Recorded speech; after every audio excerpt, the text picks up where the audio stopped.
Year 2018. Emma Lewis vanished. 6 months later, investigators find a corroded DSLR camera on the beach with a final video no one was meant to see. The sun was unusually gentle for late June, casting a warm glow over the white chalk cliffs outside Cannon Bay. Emma Lewis laughed, her lace train tangled in sea breeze, as her fiancé adjusted her veil with mock serious precision. Behind the lens, photographer Paul Creighton framed the shot with his usual quiet efficiency. Now, in 2019, that same photographer sat in a cinder-block interrogation room in handcuffs. He didn't speak, didn't blink, just stared as investigators placed a water-swollen Canon DSLR on the table between them. "Where did you last see Emma Lewis?" "I already told you. She asked me to give her a moment alone. She said she needed to breathe." "So you just left her there, on the cliff edge?" "She waved me off. I respected that." Detective Marla Hobbs leaned forward. "Paul, we recovered your camera yesterday. It washed ashore about 4 miles south. We dried the card. We played the video." Paul blinked. "Then you know she fell." "Is that what you're going with?" She tapped the play button. The screen lit up. Grainy footage, distorted audio. Emma stood near the cliff edge, wind tossing her veil. She turned sharply. "You think I won't say something? I know what you did in 2016. I Googled you. You shouldn't be near brides." The camera jostled. The frame pitched sideways. Emma's scream was brief, then only surf.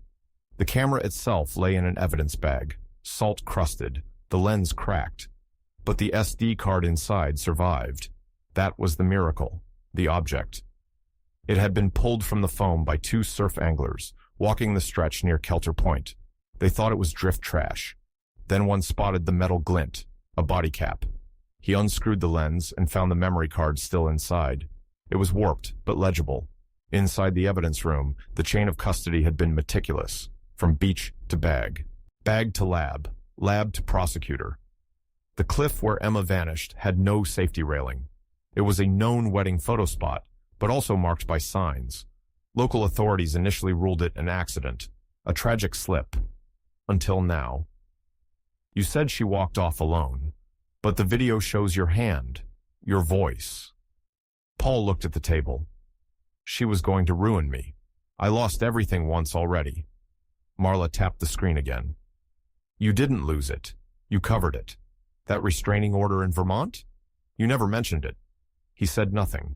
The forensic techs had done more than decode the card. They extracted the GPS metadata. The camera time-stamped every frame, time, date, coordinates. Paul was on the cliff for 4 minutes after Emma's final scream. The wedding party hadn't seen the fall.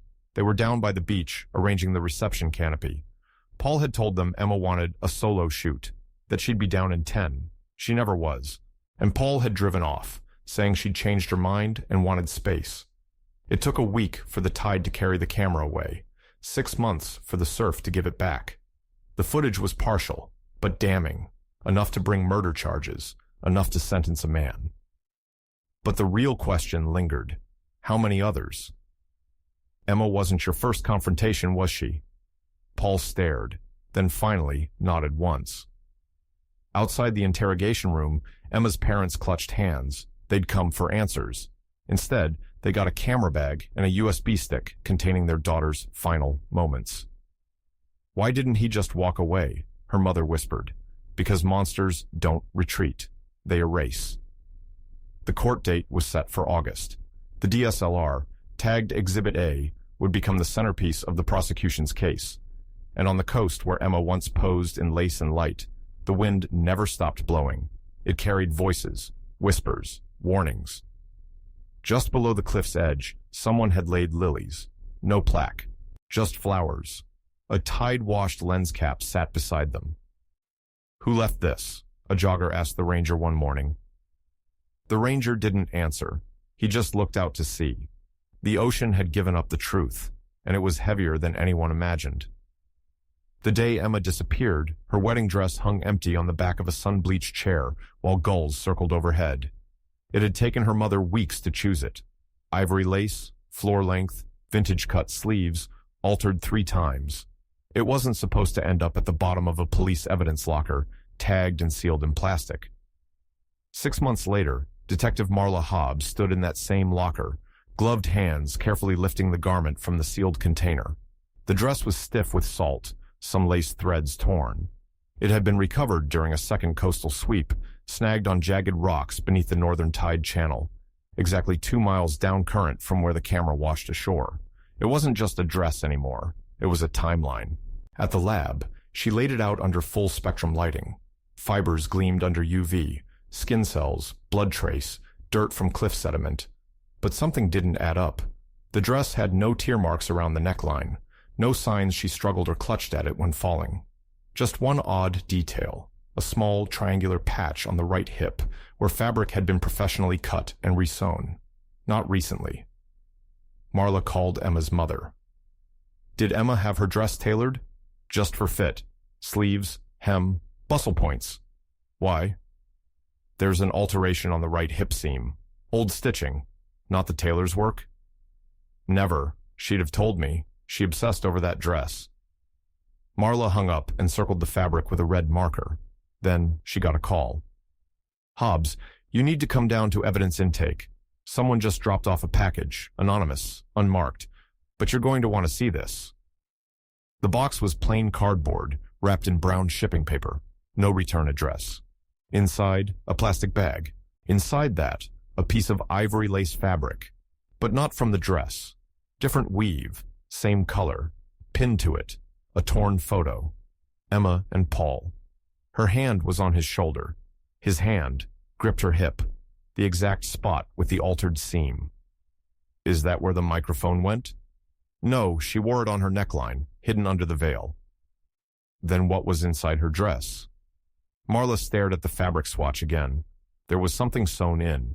She carefully unpicked the seam. A flash drive, micro-sized, heat-warped but intact.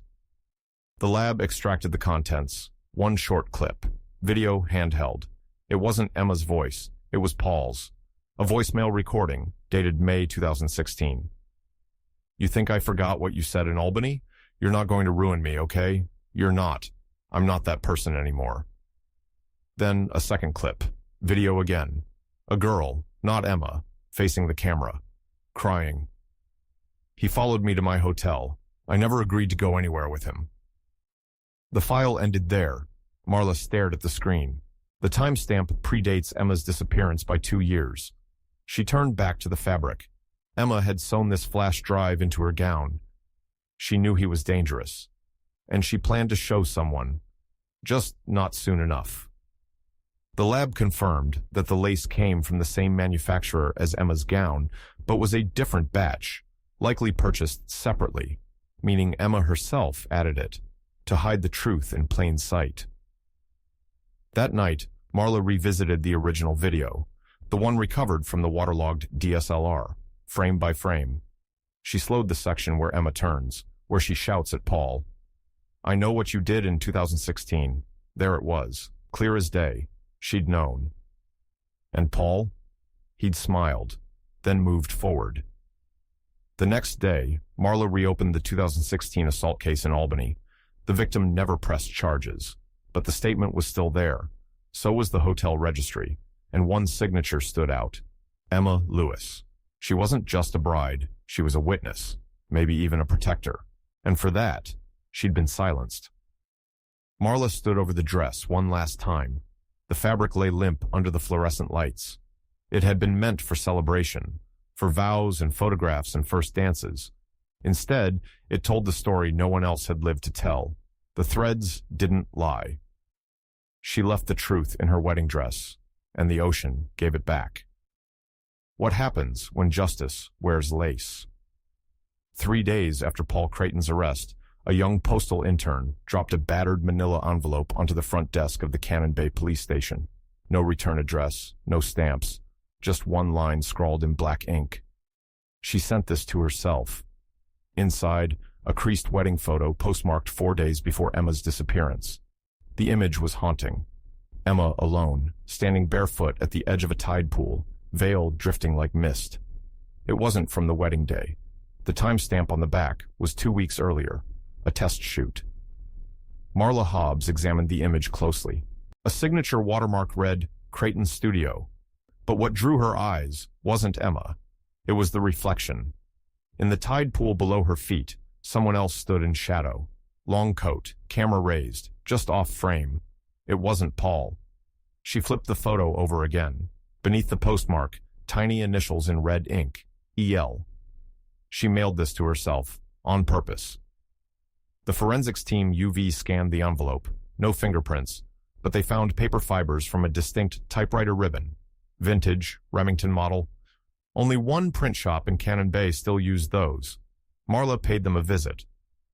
Did anyone come in to type something last month? Sure, we rent time by the hour. People like the nostalgia. Did this paper pass through here? She showed the envelope. The clerk studied it. Yeah, I remember because the woman used red ink on just one part. Same initials. You said EL? Did she say what she was typing? Just kept repeating, I need to send myself a truth I can't unknow. Back at the station, Marla added the photo to the evidence board. The tide pool reflection had been digitally enhanced. The coat pattern, a navy chevron. Not Paul's usual attire, but it matched a jacket found in the back of his SUV, dry cleaned, untouched since the day Emma vanished. Inside its pocket, a crumpled receipt from a coastal diner, timestamped 2 hours after the supposed accident. Paul had told the bridal party he went home, but he'd driven 20 miles north, straight to that diner, sat alone, ordered crab soup, paid in cash. No one had questioned it. Until now. The photo, the jacket, the receipt. They made one thing clear. Paul didn't panic after the fall. He planned his alibi. But then came a voicemail. Emma's college roommate, Talia, had just returned from overseas. She left a shaky message. I don't know if this means anything, but 2 weeks before her wedding, Emma sent me a picture. She said, if anything happens to me, remember this moment. Marla called her back. What was in the photo? A tide pool, just her, alone. But she circled something in the water with red ink. I never understood what. Do you still have it? Talia hesitated. I'll look. She did more than that. She sent a scan. And there it was again. That shadow. Different angle. Same silhouette. Emma had seen him behind her and had tried to leave a trail. The real question now wasn't how she died. It was how long she'd known it was coming. And why, in the final days before her wedding, she posed for pictures alone, as if saying goodbye to herself. What kind of bride sends her own murder evidence in the mail? And who was the shadow in the reflection, if it wasn't Paul? The evidence technician handed Marla Hobbs a small, clear box, no larger than a deck of cards. Inside, a waterproof audio recorder, the kind used for underwater shoots and interviews in high-moisture environments. It had been found tucked inside a padded lens case in Paul Creighton's gear bag, missed during the first search. It didn't match the rest of his equipment. No purchase receipt, no matching serials. When powered up, the screen flickered and died, but the tech had already transferred its contents. One file, just under 3 minutes. Timestamp, 1 hour before Emma's fall. Marla hit play, waves, seagulls, the crunch of gravel under shoes, then voices, low at first. You think you can threaten me and walk down the aisle like nothing happened? Paul's voice, sharper than it had ever sounded in court. Emma's reply was calm, too calm.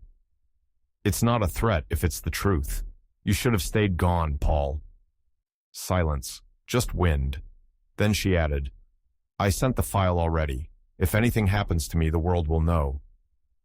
There was movement, cloth brushing the mic, a foot scuffing against stone. Paul again. You won't ruin me. You think you're brave, but you don't know what I've buried. Emma's voice didn't rise. Neither do you. The audio spiked, a sudden crack, not a scream, but a gasp, as if breath caught mid-step. Then nothing but wind and sea. The final 3 seconds were the most disturbing. A soft metallic click. Then Paul's voice, barely audible. Now we wait for the waves. Marla sat back in her chair. Emma had worn a wire. She'd baited him, recorded the confrontation. But the waterproof mic hadn't been on her. It had been hidden in his bag. She wasn't trying to catch him later. She was trying to trap him live.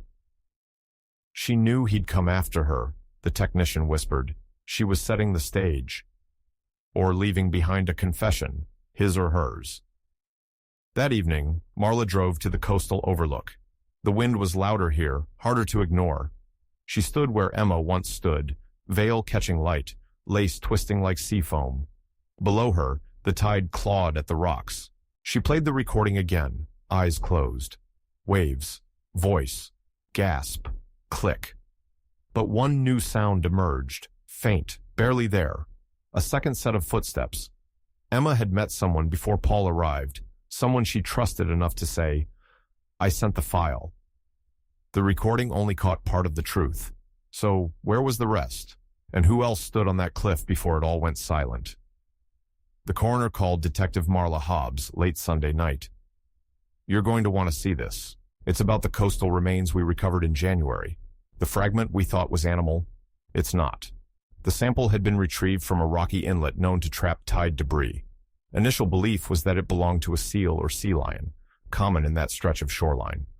But further DNA analysis revealed the truth. It was human, female, and a partial match to Emma Lewis's parents. It's her." Marla drove out to the state forensic lab the next morning. The technician met her with a folder and a chilled vial. Radius fragment, clean break, no animal scoring. You'll want to see the microimaging. On the screen, a clean transverse fracture marked the bone, indicative of blunt force trauma, not from a fall, from impact, directly against something hard. She didn't slip. No, she hit something on the way down, something solid, before the ocean got her. Marla nodded slowly. The cliff wall? Possibly. But here's the thing. The fracture edge is smooth, worn. That suggests the body didn't decompose in water. It stayed trapped, somewhere dry. Like a cave, or a tide cavern, somewhere that doesn't flood completely. The search shifted. Divers remapped the nearby caverns beneath the drop site. Inlet number 3, long sealed by a partial rockfall, was finally surveyed. What they found inside shocked everyone. A decayed bridal shoe, size 7, brand, Mahere, confirmed match to Emma's registry purchase. Next to it, lodged in a pocket of stone, human hair tangled in seaweed, brown, 22 inches. DNA matched. There had been no float, no drift. Emma never washed out to sea. She'd fallen, hit the ledge, slipped into a cave, and stayed. But the final discovery hit hardest. Inside the toe of the bridal shoe, a pressed scrap of paper, protected by the shoe's lining. Folded, hidden, handwritten in blue ink. "If you're reading this, I didn't run. I didn't fall. He pushed. His name is Paul Creighton. Please tell Mom I tried. Signed, E.L." The tide hadn't just hidden her. It had kept her secret. Until now. "She wrote a note before the shoot?" the tech asked. She knew the risk. She left her voice, her photo, her DNA, her name. Marla placed the note beside the photo from the tide pool. 2 fragments of truth, paper and bone. Proof that she hadn't been reckless. She had been ready. And now, even the sea couldn't keep her silent. But one question lingered. Who knew about that cave? And why didn't Paul ever mention the ledge? The knock at Detective Marla Hobbs's door came just past midnight. A courier, clipboard in one hand, a cardboard box in the other. No sender listed. Inside the box, a single item, a plush rabbit. Worn fabric, one ear barely hanging by thread. The fur was faded lavender, its nose threadbare. Marla stared. She had seen this before. In Emma's childhood photos, one toy appeared again and again. Birthday snapshots, school mornings, even a hospital stay. That same rabbit. Emma had called it Thumper, but this wasn't nostalgia. The box also contained a note, cut from magazine clippings, ransom letter style. You think you know everything. You don't. She wasn't alone. And she wasn't just a bride. She was a daughter. Ask her father about the motel in Fairfax. Marla's pulse spiked. She pulled up the case file. Emma's father, Alan Lewis, had been interviewed early, grief-stricken, cooperative. A retired IT consultant, married 33 years. No red flags. But he had mentioned a weekend in Fairfax, just before Emma's senior year. Supposedly a college visit, Marla had flagged it as irrelevant. Now she wasn't so sure. She called the number listed, no answer, left a message, then drove. At 3:07 a.m., she stood on Alan Lewis's porch. The man who opened the door looked smaller than she remembered. Hollowed, she held up the rabbit. "Mr. Lewis, why did someone send me this? Why is Emma's childhood toy in my mailbox?" He blinked. I buried it with her baby teeth in a keepsake box." "When?" 15 years ago, in our garden, the maple tree." "That box is missing." He stared at the toy. "Who sent it?" Marla shook her head. "You tell me. Why would someone want me to ask about Fairfax?" Alan's lips tightened. Then, barely above a whisper, "We didn't go for a college tour." "So, where did you go?" "Emma wanted to meet someone. A woman. Said she had information about Paul. Said he'd done something at a photo retreat. Emma found her online." Marla's heart dropped. "You didn't report this?" "The woman never showed, but Emma changed after that, became secretive, started writing things down, locking her room. She said, 'If I go missing, check the rabbit.' I thought she was being dramatic." The plush toy's ear had been resewn, recent thread. Marla gently split the stitching. Inside, a tiny microfilm capsule. She slid it into the lab reader. It contained a scanned journal page, Emma's handwriting. A single sentence, repeated over and over. "He doesn't know I saw him, but I saw what he buried." She screamed once, then didn't. Marla stared at the screen. The entry dated 6 months before the wedding. No name, no context. But the implication was chilling. This wasn't just Emma uncovering a predator. She might have witnessed another crime. And if Paul wasn't the only one involved. Marla leaned back. Everything, the camera, the audio, the dress, the rabbit, had pointed to a clear villain. But what if that story was too clean? And what if Emma's killer wasn't the only one watching her that day? Who else had something to lose if she spoke? A week after the rabbit arrived, crime scene technicians returned to the cliff where Emma vanished. The cavern had been cleared, the bridal shoe cataloged, the recovered bones stored in the lab. But one section remained mostly untouched, the narrow, jagged runoff path carved by rainwater through the limestone, a metal-sharp trench that funneled debris from the cliff edge down to the tide line. That's where Officer Talman made the find. He lifted a length of twisted metal from among the gravel and seaweed, wiping away salt to reveal an unexpected inscription. It wasn't gold or polished silver, it was utilitarian steel, the kind found on emergency medical wearables, a medic alert tag. He turned it over and gasped when he read the engraving.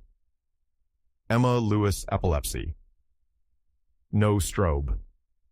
Back at the station, Marla Hobbs held the tag carefully between gloved fingers. The chain was broken and partially fused with a fragment of camera strap wire, an odd but telling combination. She called Emma's mother, voice steady despite the ache in her chest. "Mrs. Lewis, did Emma have epilepsy?" There was a long pause. Yes. As a child. Mild, controlled. No seizures in years. That wasn't in the medical records. We never thought it mattered. We told Emma to wear the medic alert in case, just in case, but she rarely did. On the wedding day, she must have. Marla watched as the forensic tech displayed a close-up of the chain on her monitor. The clasp was bent. The tag clearly snapped off violently. The wire fragment, the one fused to it, matched a broken strap from Paul's camera bag. The lab confirmed what Talman suspected. The strap had caught on Emma's necklace during a moment of rapid movement. Marla pulled up the recovered DSLR footage, zooming to frame 723. Emma stood near the cliff's precipice. The wind tugged at her veil and dress. She raised her hands, pushing hair behind her ear, facing Paul, their voices barely audible over the surf. Frame 726. Her eyes rolled upward. Her head tilted slightly. Her body slowed, a ghost of collapse. Frame 729. Her legs weakened. She stumbled sideways. Paul lunged, his camera swinging to the ground. Frame 732. The wind-drenched audio recorded something beneath the roar. A quiet whisper, just audible. No, don't do this here." Nearing frame 735, her chest fluttered. She teetered. From the vantage point of the lens, Emma was halfway between conscious grasp and free fall.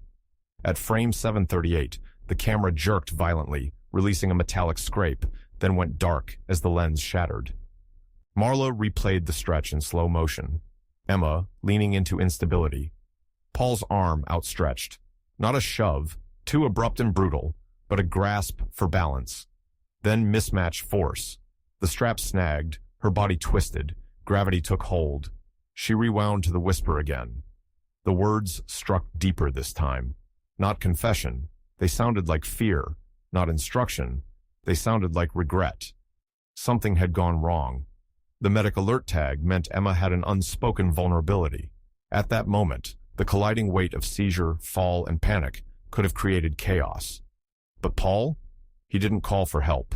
He didn't comfort her. He abandoned her. The forensic team tracked the chain's break pattern. The tag hit something hard, likely the rock wall, but it didn't shatter. Instead, it stuck, a final piece of Emma's identity, tethered to the cliff, frozen in memory. That silent commitment gave Marla pause. Had Paul intended murder?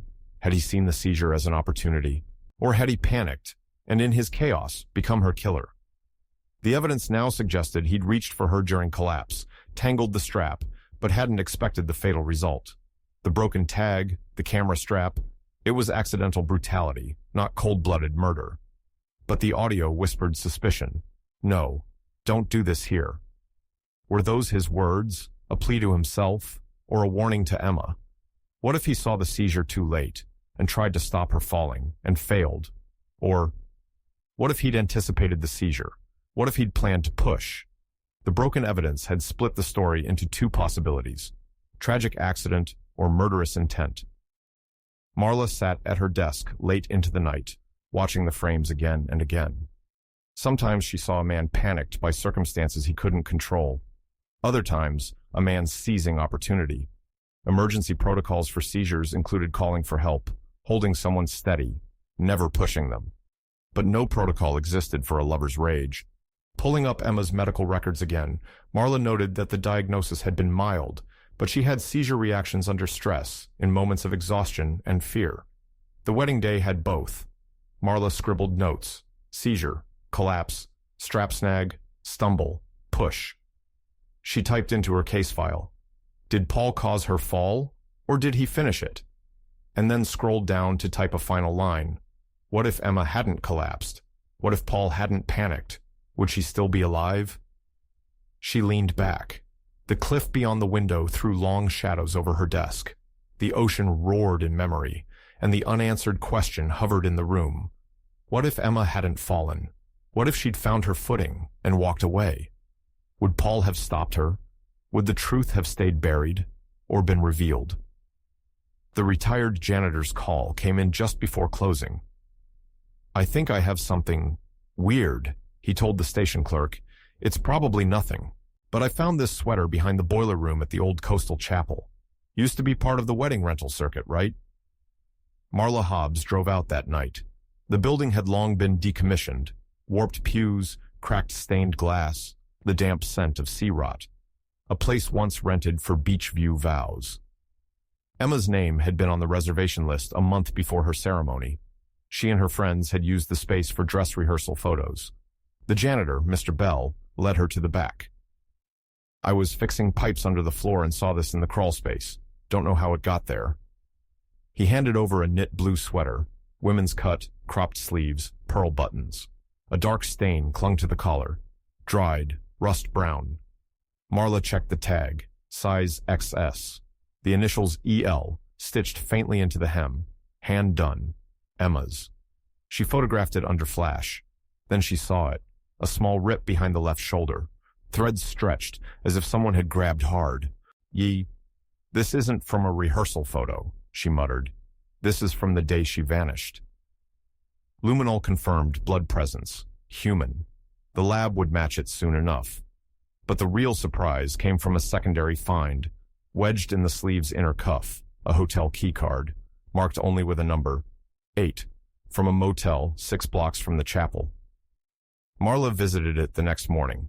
Old stained carpeting, a fish tank in the lobby, and a desk clerk too tired to care. Room 8? Let me check. Yeah, someone used it that week, July 3rd to 5th, paid in cash. Name? Didn't give one, wasn't required, prepaid. But surveillance footage still existed. Marla pulled up the July 4th recording. At 11:18 p.m., a figure entered room 8. Not Paul, Emma. She was alone. She carried a duffel bag. She wore that same blue sweater. No one else entered for 4 hours. Then, another shape, hooded, taller, entered through the side. At 4:03 a.m., both emerged. Emma looked shaken. The man turned his head slightly, and that's when Marla froze the frame. The jawline. It wasn't Paul. It was Alan Lewis, her father.